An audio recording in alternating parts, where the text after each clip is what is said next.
Good morning, my name is Annalise Nitangamanzi, and this video will focus on the function of the US government and its political system. I will be conducting street interviews to show what Americans know about how the government works, and then provide more information as the video continues. Hi. Hi. My name is Anne. I'm a student in the Bachelor of Arts program with College for America, Southern New Hampshire University, and I'm recording this interview as a part of my academic work. So I would like to get your consent to use this interview information while working on my previous project. And I assure you that this information will only be used for this purpose. So do you give your informed consent to participate in this interview and to be recorded and used as a part of your children's academic work? Yeah. Okay, so I would like to ask you about 4 questions. And the first one is, what are the three branches of the government? I think there is judiciary, executive, and legislative. Yeah, that's true. So the second question is, what does each branches of the government do? I don't know. You don't really know? Yeah. Okay, that's okay. But you should learn that. The third question is, Democrats and Republicans are the major parties of the government. Can you name a third party? Please, Green Party. The fourth question says, what is the basic process by which a bill becomes a law? I think through discussion of the members of the parliament, it's where they discuss about how a bill can become a law. Yeah, okay. Thank you very much for your contribution. Hi. Hi. My name is Anne. I'm a student in the Bachelor of Arts program with College for America at Southern New Hampshire University, and I'm recording this interview as a part of my academic work. So I'd like to get your consent to use this information while working on my CFA project, and I assure you that you will be so used for this purpose. So do you give your informed consent to participate in this interview and to be recorded and used as a part of the student academic work? Yeah. So I would like to ask you about 4 questions, and the first one is, what are the three branches of the government? The legislative, executive, and judiciary. Thank you. And the second question is, what does each branches of the government do? I don't know. You don't know that. Okay. And then the third question is, Democrats and Republicans are the major parties of the government. Can you name a third party? Yeah, I know that there is a third party which is general but includes other small parties. One of those small parties is Green Party. And then the fourth question is, what is the basic process by which a bill becomes a law? I Don't know. Thank you very much for your contribution. don't know. So we just saw like what Americans know about how the government operates, and now I'm going to provide more information about the questions I asked. Starting with the first question that asked, what are the three branches of the government?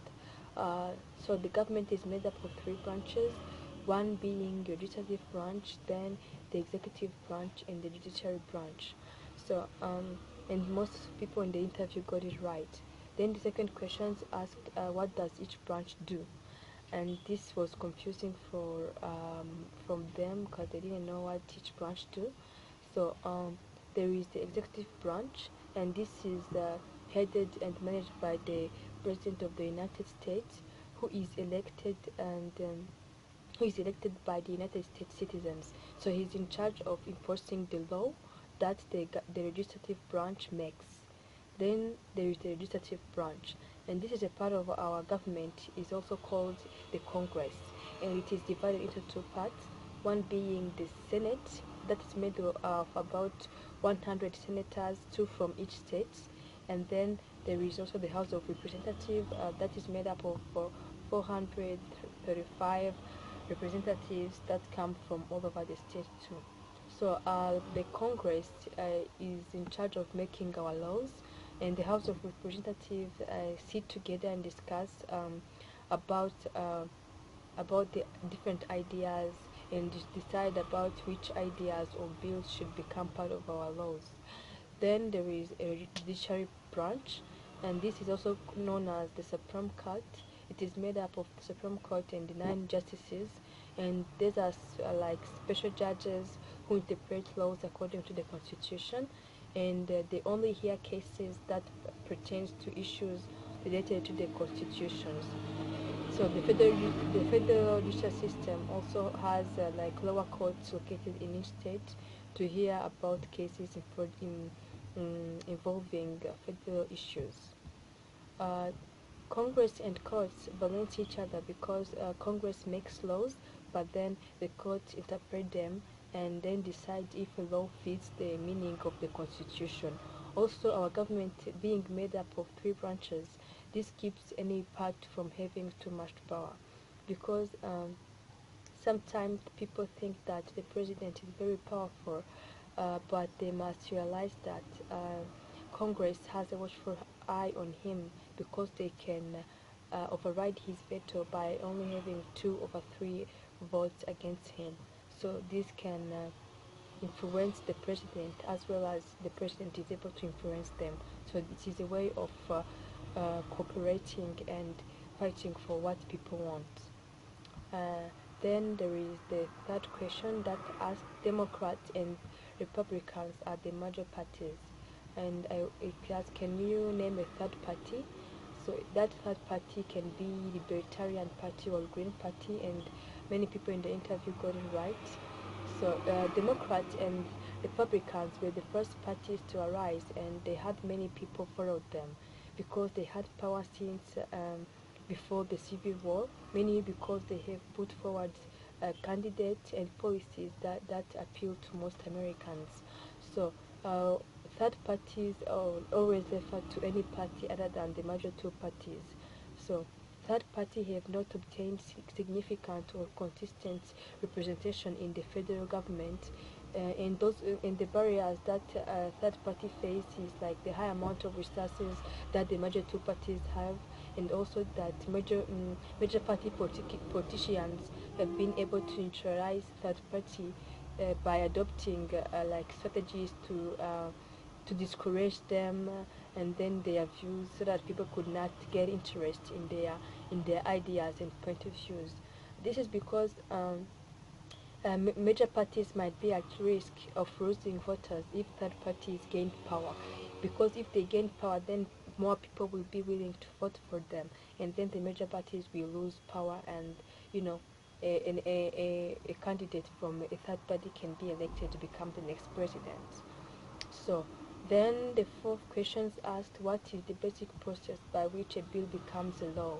And this was very confusing that that they didn't know how to answer it. But one of the interviewers said that it is among discussions and everything, and she almost had it right. But here are the steps by which a bill becomes a law. So a bill is drafted and sent to the legislation, and it is introduced by a member of the Congress to be considered.